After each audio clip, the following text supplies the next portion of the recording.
Hi guys, welcome back to Scott Family Homestead. I'm out here with the pigs today and we are talking about buying whole and half shares of pork from your local farmer, how to do it, how much meat you're going to get, what kind of cuts you're looking at getting, and how to order that with the butcher, how the payment works out, all of the details of buying direct from your farmer.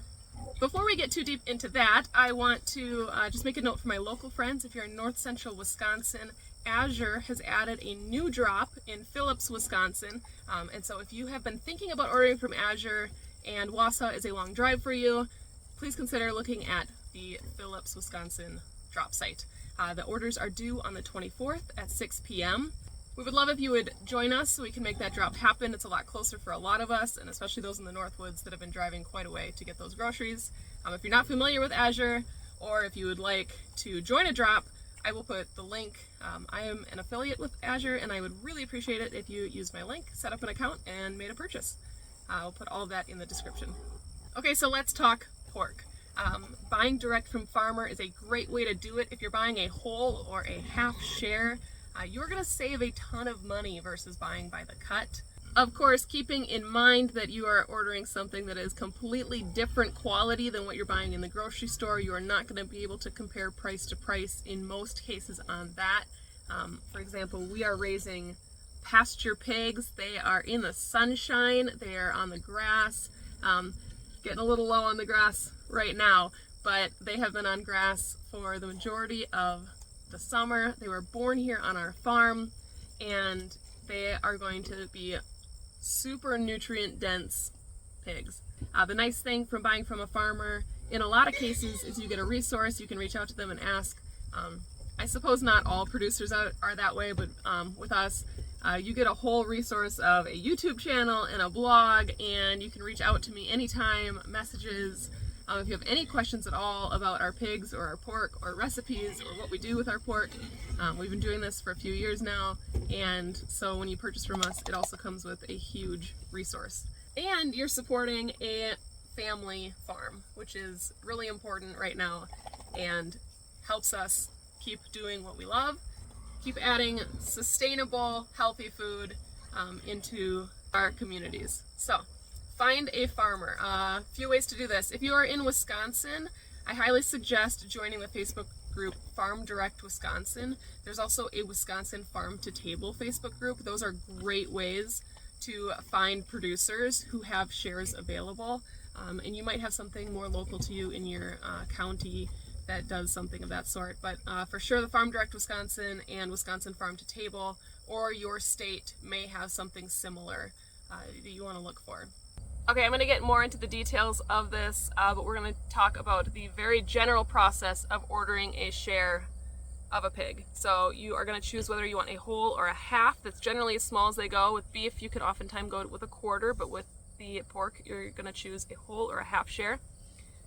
We'll get into all the details of that, but generally you're going to put down a deposit with your producer, with your farmer, and they will save that share for you. When it comes time to go to the butcher, probably about a week before, or just as they are going to the butcher, you are going to work with the butcher to tell them all the cuts that you would like. We're going to run through a cut list today and talk about all the different options that our butcher offers and also what to look for if you are not local to us. Once the pig is delivered to the butcher, you're going to get a hanging weight. That's going to determine how much you pay your producer. Your producer is going to have a set amount that you pay per pound hanging weight.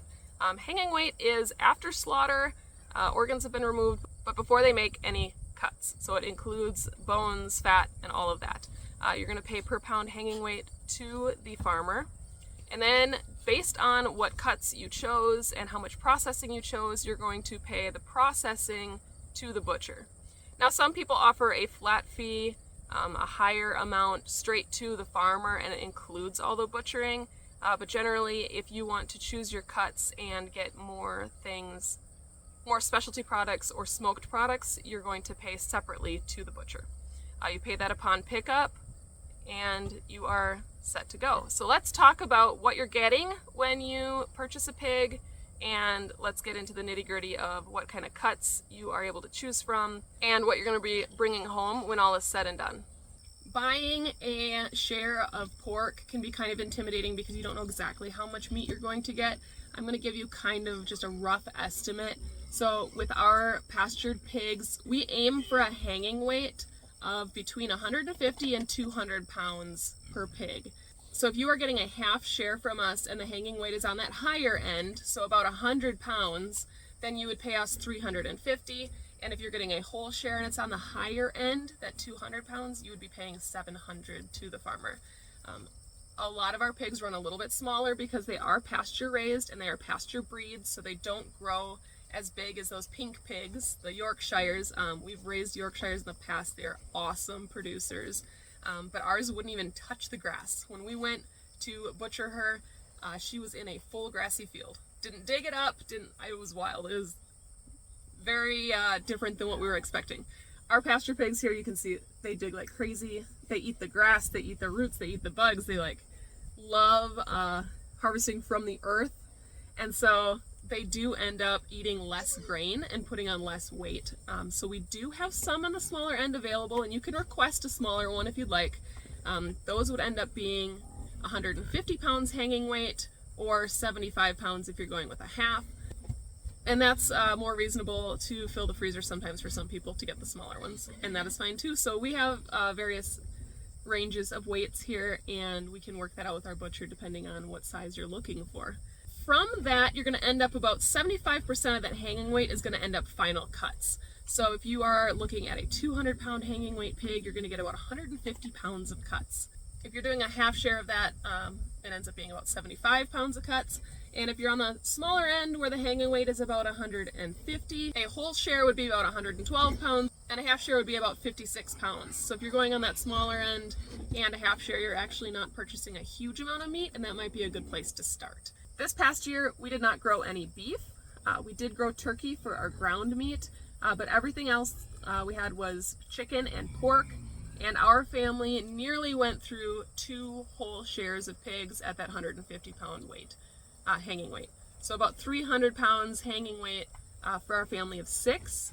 And I think if we added in beef, we would be eating less pork and probably wouldn't need that much.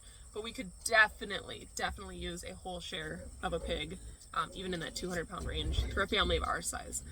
If it's just a couple of you or a small family, you could start with a half share. That's totally up to you, how much you enjoy pork. We're gonna get into all of the cuts next and what you get when you purchase pork. That might help determine how much you wanna order. You pay us for the hanging weight, and then you pay the butcher for the butchering costs. So that includes the slaughter. They usually have a cost per pound, just flat rate. The actual cutting of the pig costs a certain amount per pound to the butcher. Beyond that, the butcher is also going to offer things such as smoking or adding in seasonings. They might do brats or other specialty products. Those are going to be additional costs. And so the cost to the butcher that you pay is going to largely depend on what kind of products you want in the end. The per pound fee, if you want to do it as cheap as possible, is going to include your cuts. You're going to get your roasts, you're going to get your chops, you're going to get ground meat, raw hams. But if you want to start smoking ham, smoking your bacon, things like that, it's going to add a little bit per pound, and your butcher should be able to tell you how much that is. Your butcher fees will not be as expensive as what you're paying the farmer. I can't tell you exactly what it's going to be because every butcher is going to be a little bit different. I'm going to go through all of the cuts that our butcher offers. So if you are buying from us, this will apply directly to you of what you are going to be filling in on your cut list. Our butcher has it online. It's awesome. You say who you're buying from and whether you're getting a whole or a half, and it's just a bunch of boxes that you check or fill out special requests, and it is very, very simple. Other butchers could be different, but I'm going to do this one specifically because it seems like a very basic one. We've used 3 different butchers now, and they're all very similar. We did use an Amish butcher last year that offered way more specialty products, and so you might have more options when it comes to that, but the general major cuts are all going to be about the same at most butchers. So think if you're getting a half pig, think of it cut right down the spine, right down the middle. You are getting the left side or the right side. That is how they do that. So the first thing that you're going to be asked is what you want done with your hams. If you're getting a half, you're going to get 1 ham. You get to decide what to do with it. If you're getting a whole, you're going to have to decide what to do with each ham. most producers will let you choose different things for each. So if you want to have them smoked, like I said, that's going to be an additional cost. But then you get to decide, do you want whole hams, half hams, quarter hams, or ham steaks? Ham steaks are a big slab of ham, usually about an inch thick, and it has the bone in the middle. And those are really nice if you're doing smaller meals with ham. But if you're wanting that holiday ham, you're going to want to go with a whole or a half, depending on how many people you're feeding. So if you're going with a whole pig, that's kind of nice because you could have one ham made into ham steaks and one ham saved for your half hams for your holidays. So after your hams, you're going to want to decide what to do with that pork belly. You can get whole pork belly. That one would be included in your normal cut price. You can get side pork. I don't believe there's an extra charge for that, but you would have to check with your butcher. And then the other option is to make it into sliced bacon. We love the bacon, and that's what we do with most of our cuts. For the most part, a lot of people are ordering that as bacon. A little bit of an upcharge for that, but definitely worth it. Next, the shoulders. You can do shoulder steaks or you can do roasts. That's just basically a size difference. If you are choosing roasts, you generally get to pick kind of what size range. Those roasts are great for, you can just cook them as a roast or you can make pulled pork with them. You will get quite a bit of meat. For your pork chops, you have two separate things you need to decide. First is thickness. They can go 1/2 inch, 5/8, 3/4, 1 inch, 1 1/4 inch. It depends on how thick of a chop you want. 5/8 is standard at our butcher. We've done 3/4 in the past. Then you get to choose how many you want in a pack. So do you want a pack of 2, 3, or 4? You just tell the butcher that and they will package it up. Our butcher then asks if you want the spare ribs. So you have the ribs and then you also have the spare rib. Those ribs are longer. They have a bit more of that connective tissue to it. And some people prefer just to have that meat ground and other people like to save those spare ribs. You get to decide that. You will also get to yes or no questions. Do you want to keep the neck bones? Those are great for making broth. They do have a little bit of meat on them. Do you want the hocks? You can have those smoked. And those come from like the upper part of the leg of the pig. Those we always keep. Also, you can make soup, but they do have a good amount of meat. And then you get to choose whether you want your lard. I highly recommend it. Rendering lard is super easy. It is a super nutrient dense fat, especially from these pasture-raised pigs that have been under the sun and eating from the earth. It's going to be an excellent fat compared to those seed oils. I know people have different opinions on that, but we have been using lard. We use it to season our cast iron. We use it for frying, and it is an awesome source of fat that I hate to throw away when you're raising up these pigs. But you get to decide, and the butcher can sell it separately. It doesn't necessarily just get thrown out if you don't take it and don't want it, but I do recommend giving it a try. The last part of ordering your pig is your specialty. So you're going to have a lot of meat that is just going to be ground up. So you can go with no extra fee and just get all of that into ground pork. It's a great product to use in your spaghettis or adding it to beef, adding it to other products. Maybe you want to mix it with venison. So you can just get those, and they generally ask what size bags you want. I think for the most part they come in 1 pound bags when you go that route. You can pay a little bit extra and have it made into pork sausage. That would be like a seasoned pork. We love that in our spaghetti. What I actually do, I put 1 pound of that, and then we add just a little bit of cream cheese. And those mix of flavors when you're making your homemade sauce is so good. So we always get a little bit of the seasoned pork sausage. Our butcher offers 3 other specialty items. You can get pork patties. That is an extra $1 per pound, and they come in a 5-pound box. They offer pork links at an extra $1.50 per pound, and those are like your breakfast links, your breakfast sausages. We always get a few of those. We went to a butcher a while back who did maple links, and those were the best. And then our butcher offers fresh brats as well. So that's $1.20 per pound extra charge. With the Amish butcher that we used last year, he also had pork rolls, hot dogs, all kinds of other pork options. In choosing those specialty items, it's going to depend on your butcher. So some say you have to pick 2. Our butcher, you put the percentage of what you want. So you can do 25%, 33%, 50%. So you could pick up to 4 different specialty items and get a small amount of each. Now, if you're buying a half share, You're going to get a very small amount of each of those specialty products. If you're going with 4 different ones, I would recommend probably picking 2 that you want to give a try. If you are doing a whole share, I would say go ahead and pick 4 different things. You have all different cuts of pork. Kind of mix it up week to week, what you are eating, and really decide which products you like. So if after watching this you've decided that you want to order some pork, what do you need to do? First, you need to find a farmer. If you're local to us, I would be honored to grow your pork. You find that farmer, generally they're going to ask for a deposit of some sort. We do a $100 deposit for a half, $200 deposit for a whole. It's refundable until October 1st. After that, because they're going to the butcher in early October, we can no longer refund deposits. So you will fill out your cut list and what exactly you want. After the animal is delivered to the butcher, so we take care of all of that, we bring them in. The butcher will give both the producer and the customer the hanging weight. We will determine price on that of what you owe us. That has to be paid before you can pick up any of the pork. And so you will pay us. We do it through either Venmo, check, cash, however you want to settle that with us. The butcher will cut the pig to your specifications, and then upon pickup you will pay the butcher whatever their fee is, and you will get all of your meat. In most cases, you're going to be picking up directly from the butcher, not from the farm, unless that farm is licensed to sell by the cut. We are working on getting our licensing for that. We should have that in place before these pigs come back. But just in case, definitely want to plan on picking up straight from the butcher. It's just usually the best way to do it anyways. Now I'm going to do a separate cut list for our beef.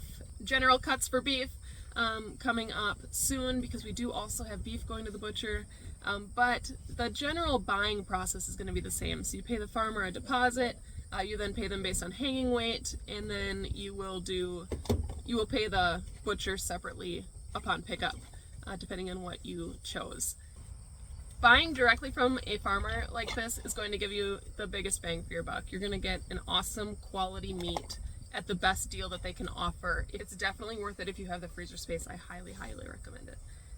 Not just because I'm selling it, but because I find real value in doing this. It's why I do this. I found major savings in growing meat this way for our family, and even purchasing meat this way. You can get a lot of cool specialty cuts. If you do want organ meat, you can generally request that as well. You put that in that special requests box. You can utilize a lot of these animals in ways that otherwise often get tossed. I've got some other pig resources on the channel here, including fencing options and estimating size, and so more on the end if you are producing your own pork, and I will link that in the description as well. And I thank you for watching my videos. We appreciate every single view. Here's a look at our little lazy pigs today. They've got their little wallows built. We got some rain yesterday, so they're loving that. They like to keep muddy on these hot days, keeps them cool. We got this big pig feeder put into place where we're able to keep hundreds of pounds of food in there at a time, so it's always available to them. They do have some grass coming back in here. This was probably 3 feet tall of grass when they first got put in here, and they have done a number on it. We really strive to raise our pigs holistically. None of these have ever had any antibiotics. They had an iron shot when they were born, just because it was the dead of winter, and they need to get that iron from the soil generally. When that soil's not available to them, we give them iron, and that's it, really. The boys were castrated, so that meat is extra delicious. And other than that, they have just been raised on pasture with our grain from our local feed mill, going right back into our community. I take a lot of pride in how we raise these animals. This year, this was a huge project of mine, so I helped deliver these babies. They were born here on our farm, and then my husband had a health crisis, and so I ended up doing a lot of the pig rearing. Took care of these guys for months on my own, and I'm just really proud of the quality product that we get to offer to our customers. If you are interested in buying, make sure that you reach out. That deadline is coming up pretty quick here. These guys are headed to the butcher. Otherwise, stay tuned. We will also be selling by the cut, hopefully coming soon. So I hope you enjoyed today's video. I hope it makes it a little bit easier for you to buy these shares of pork for your family and support your local farmer. If you have any questions, as always, feel free to reach out in the comments, also on Instagram and Facebook. If you could subscribe, we would love that. We appreciate every single one of you that helps support our channel, helps support our farm and our family. We love you all, we appreciate you all, and thank you so much for being here. And I'll catch you on the next one. Bye, guys.